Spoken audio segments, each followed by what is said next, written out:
Take a quick pause. Did you know that over 90% of you watching haven't hit the subscribe button yet? If you're enjoying this video, take a second to subscribe and hit the like button. It helps us bring you more gripping stories every day. Also, we'd love to know where you're watching from. Drop your city in the comments so we can see how far our stories are reaching. Your support really keeps us going. Now, let's jump back into the video. I used to believe that love was a shelter, something that wrapped around you like a warm blanket when the world got cold. For years, I thought I had found that shelter in Emily. She was bright, warm-hearted, and so convincingly sincere that I gave her everything I had, emotionally, financially, spiritually. When we married 3 years ago, I knew she came with baggage. A teenage daughter named Chloe, and her aging mother, Linda, who needed help. But I didn't flinch. I took it all on. I worked overtime, took freelance jobs on the side, and skipped vacations just to keep the household comfortable. And now, as Emily carried our first child together, I thought things were finally falling into place. But I was wrong. So deeply, disturbingly wrong. It all started with a door that wasn't quite shut. One Friday evening, I came home early from work. The office power had gone out, and they sent us home around 3. I didn't tell Emily because I thought I'd surprise her with her favorite Thai food and maybe rub her feet, something sweet. I parked a few houses down to avoid detection and crept in quietly, food in hand, smiling like a fool. I didn't expect anyone to be home, but I heard voices drifting from the living room. The door was cracked open just enough, and what I heard changed everything. "I don't know how much longer I can pretend," Emily said, her voice low and bored. "He keeps talking to my belly like he's some devoted husband in a movie. It's pathetic." Chloe snorted. "He is pathetic. I don't get how you can stand him. Always fussing over bills and coupons like a loser." Then Linda's voice chimed in. "Keep playing the game, sweetheart. Let him think he's the hero.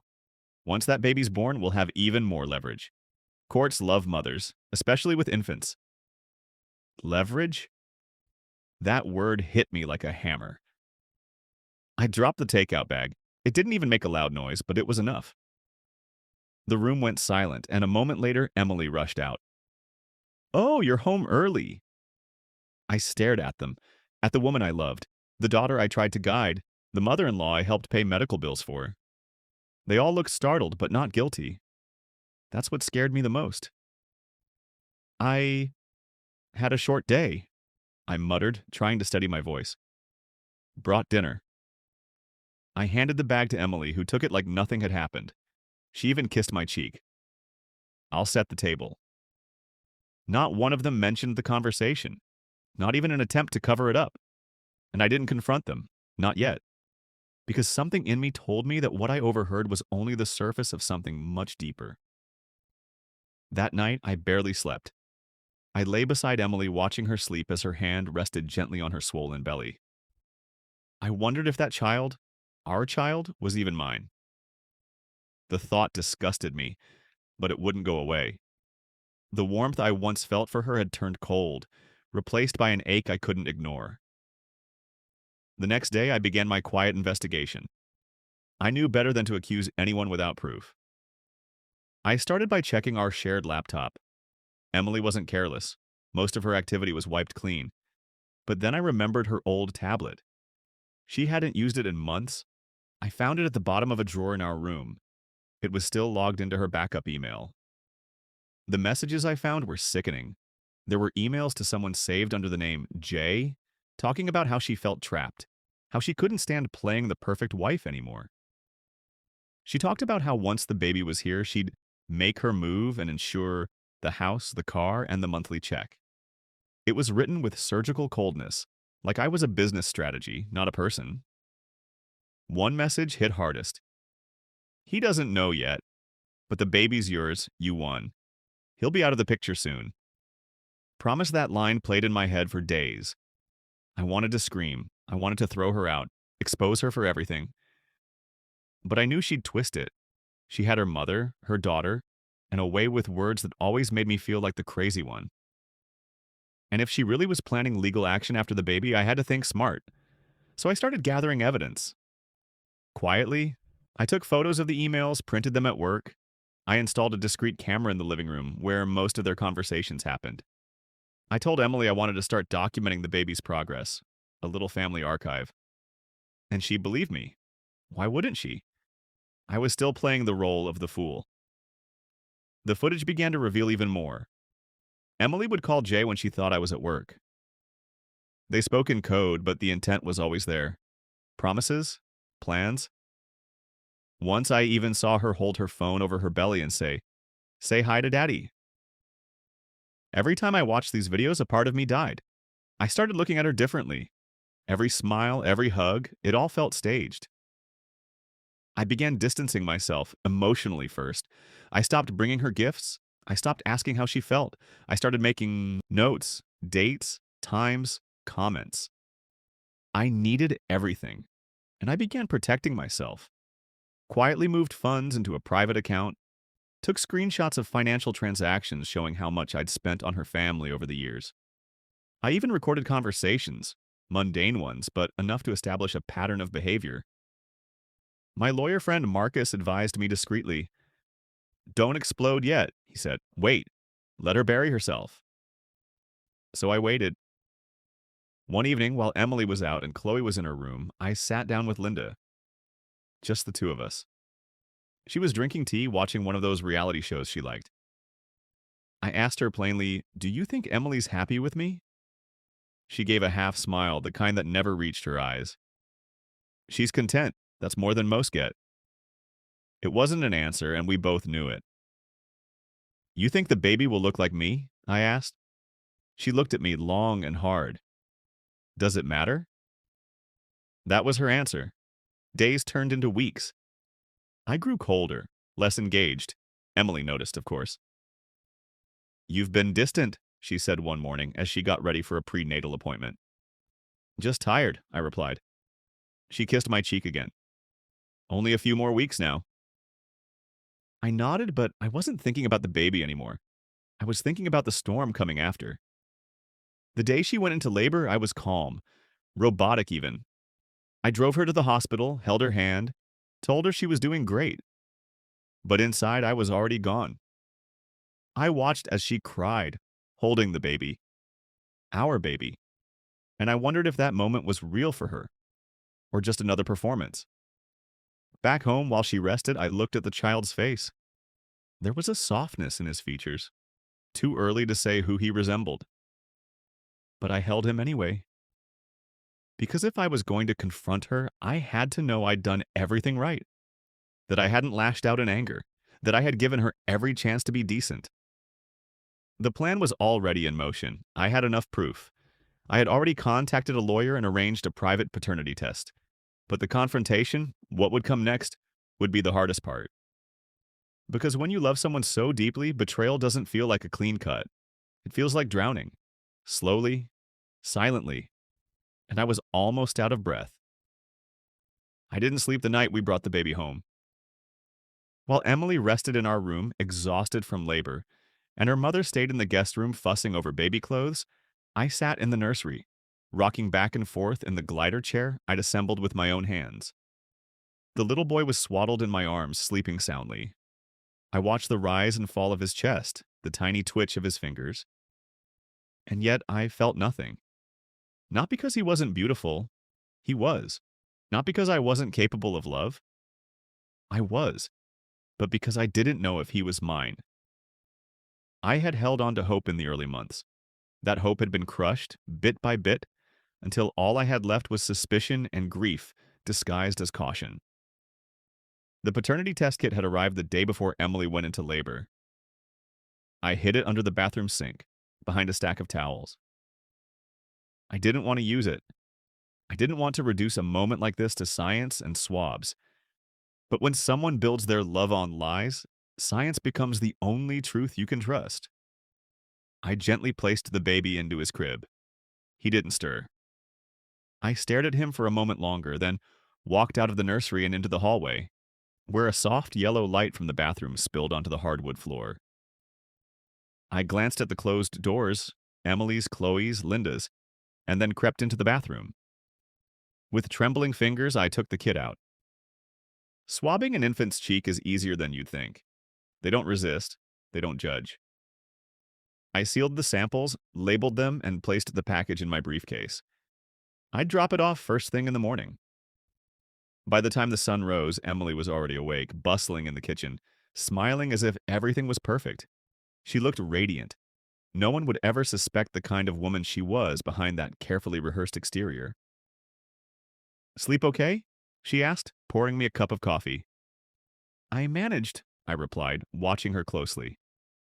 She kissed my forehead, then rubbed her belly out of habit before remembering the baby was no longer inside her. "He looks like you." "Maybe." She tilted her head, reading my face. "You all right?"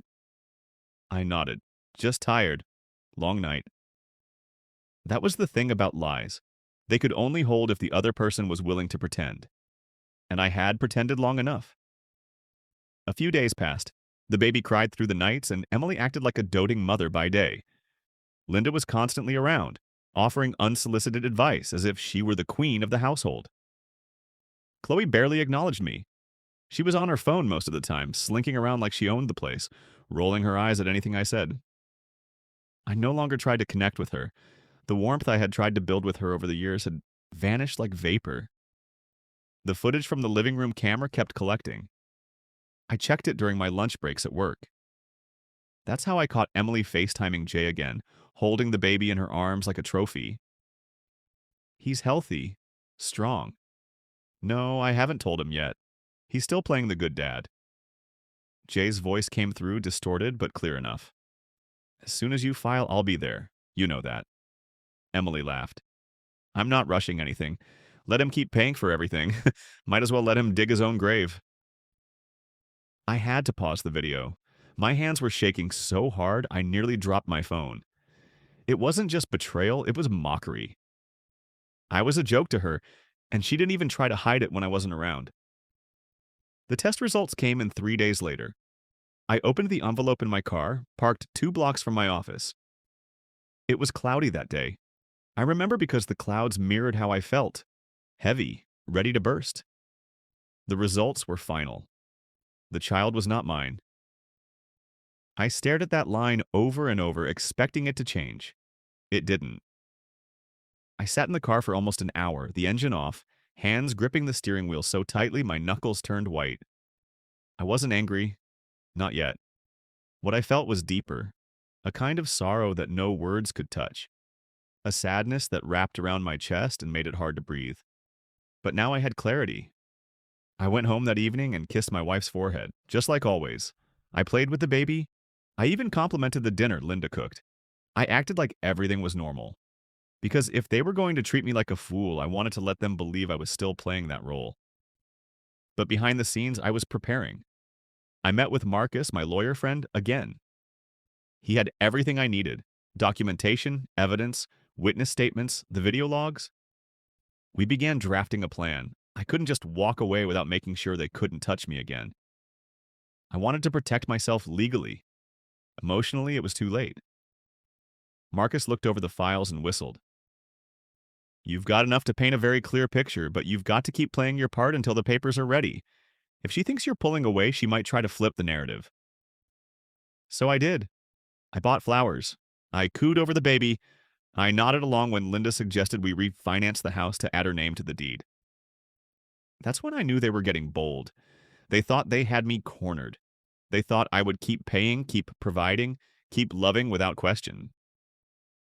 But what they didn't know was that I had already filed a legal separation. Quietly, strategically.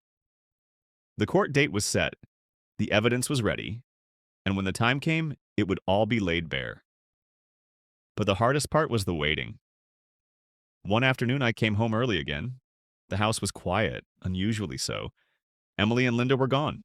Grocery shopping, according to the text Emily had sent me. Chloe was home, though. I heard her in her room, talking on speakerphone. I didn't mean to listen. I wasn't looking for more pain. But what I heard left a mark. "I swear, once my mom's done with him, we'll have the house. He's dumb, but he's got money. That's all that matters." I leaned against the wall outside her door, stunned. She wasn't even hiding her disdain. Then she said something that turned my stomach. "I don't care if he finds out. He's just the wallet. He doesn't matter." I left before she could notice me. I drove to the lake nearby, parked, and sat in silence for hours. That night, I couldn't look at any of them. I sat at the dinner table, their voices buzzing around me like static, and stared into my plate. I felt like a stranger in my own home. Emily reached over and touched my hand. "You've been quiet lately. Everything okay?" I forced a smile. "Just tired." She nodded, satisfied with the lie. But I was tired. Tired of pretending, tired of living in a house built on deceit. The court date was a week away. Everything was in place: financial records, messages, videos, paternity tests. My lawyer would handle the filing, the restraining order if needed, the motion to vacate non-biological parental responsibility. But before the legal battle began, I needed to have one moment of truth. I needed to look her in the eye and ask the question that had haunted me for months. Why?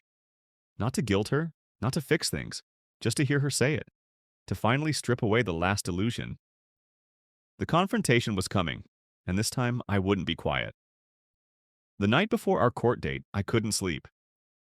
I'd lay in bed next to Emily, who snored softly with her back turned toward me, her hand resting near the edge of the baby monitor. The soft hum of the nightlight in the hallway buzzed faintly under the quiet, and outside the wind brushed against the windows in restless patterns like the thoughts clawing at the back of my mind. I got up and walked down the hallway barefoot, careful not to wake anyone. The house felt colder now. Not physically, emotionally. Like the warmth had slowly drained away over the years until nothing was left but the shell of what once was a family. I stepped into the nursery, watching the baby sleep peacefully. He looked so content, so unaware of the world he'd been born into. I stood there for a long time, my hands gripping the railing of the crib. I wanted to be angry at him, but how could I be? He was just a baby. He didn't ask for this life, didn't choose his parents or the lies wrapped around his birth. He was innocent, maybe the only innocent one in this house. When morning came, Emily was unusually cheerful. She made breakfast, humming as she cooked, while Linda scrolled through her tablet at the kitchen island. Chloe walked in late, yawning, grabbing a piece of toast without saying a word. I watched all three of them, a family bound by shared convenience and deceit, and felt like I was watching a play I no longer had a role in. Emily turned to me as I adjusted my tie. "Big meeting today?" I nodded. Something like that. "You've been dressing up more lately," she said, coming over to fix the collar of my shirt. "Trying to impress the new boss?" "No," I said quietly, "just making sure I leave a good impression." She laughed, completely unaware. I picked up my briefcase, looked at them one last time, and walked out the door. At the courthouse, Marcus was already waiting. He handed me the finalized paperwork and walked me through what to expect. Everything was ready. Paternity results, recorded conversations, bank records, and even witness statements from neighbors who had seen Jay's car parked outside late at night when I was working overtime. "You sure you want to go through with this today?" Marcus asked, studying my expression. "Yes," I replied. "It's time." That afternoon, I returned home early. Emily wasn't expecting me. She'd taken the baby to Linda's for what she claimed was a routine visit. I knew better. I'd tracked her car's location through the family app on her phone. She wasn't at Linda's, she was at Jay's. I waited in the living room, watching the clock, rehearsing everything I wanted to say. I didn't want to yell. I didn't want drama. I wanted truth. One final, raw conversation before it all came apart. When the front door opened around 5:30 p.m., she walked in with the baby in one arm and her purse in the other. She looked surprised to see me. "You're home early." I stood slowly. "We need to talk." She shifted uneasily. "Okay." I nodded toward the couch. "Sit down." She placed the baby in the bassinet and took a seat, brushing her hair behind her ear. "What's going on?" I sat across from her, pulling the envelope from my briefcase. I slid it across the table. "What's this?" she asked, already wary. "Paternity test results." Her face paled slightly. You tested the baby?" I didn't answer. She stared at the envelope, then back at me. "You had no right." "I had every right," I cut in, my voice steady. "Especially when I found out you'd been seeing Jay behind my back." Her lips parted, but no words came out. You lied to me about everything, about him, about the baby, about what I meant to you. Emily's face twisted with defensiveness. It wasn't like that. Then what was it like? I asked, leaning forward. Tell me. Because from where I stand, it looks like you used me. All of you, your mother, your daughter, you all saw me as a means to an end. Her voice cracked. That's not true. I heard you. I heard you on video calls, laughing with him, talking about how I was a placeholder, a bank account, that you were just waiting for the right time to leave. Tears welled in her eyes. I didn't mean those things. I was just angry or confused. You were calculated, I interrupted. You strung me along while planning a life with someone else. Emily stood, her face red. So what now? You want to leave me? Abandon your family? I stood too. This was never my family, Emily, not really. It was a performance. And I was the only one who thought it was real. She covered her mouth, shaking her head. I made mistakes. You didn't make a mistake, I said. You made a choice, over and over again.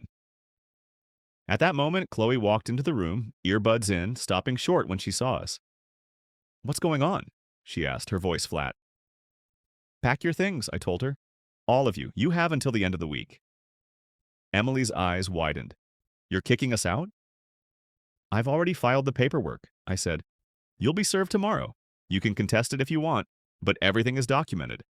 I won't be responsible for a child that's not mine, and you won't be able to touch another cent of my income after this month. Chloe scoffed. You're such a coward. No, I said, turning to her. I'm finally standing up for myself. The days that followed were tense, to say the least. Linda came over and screamed at me for hours, calling me every name in the book.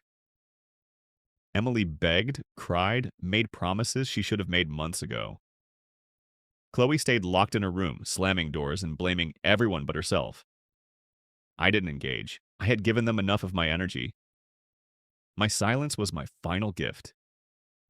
When they finally left, the house was quiet in a way it had never been before. No footsteps above me, no pots clanging in the kitchen, no doors slamming or phones buzzing or fake smiles at the dinner table. Just peace. I stood in the living room and looked around. The air felt different, lighter, like the house could finally breathe again. There were still moments when the silence hurt. When I walked past the nursery and had to remind myself that not everything we build lasts, that some chapters close not with a bang, but with the quiet turning of a page. But I also felt something else. Freedom. I went back to work. I reconnected with friends I hadn't seen in years. I took long walks without checking my phone. I started seeing a therapist to work through everything I had been carrying inside. The betrayal didn't define me. The pain didn't break me. It stripped me down to the truth, but sometimes that's where rebuilding begins. One evening, months later, I found a letter in my mailbox. No return address, just my name written in delicate, familiar handwriting. Inside was a note from Emily. No apology, just a short paragraph. I thought I knew what I wanted, but I didn't. I hope someday you can forgive me. I folded the letter and tucked it away, not because I forgave her, but because it was part of the story. A story I had lived, endured, and grown from. And as I stood on my porch watching the sunset spill gold over the driveway, I realized that sometimes survival isn't loud or dramatic. Sometimes it's just choosing peace over chaos and walking away without looking back.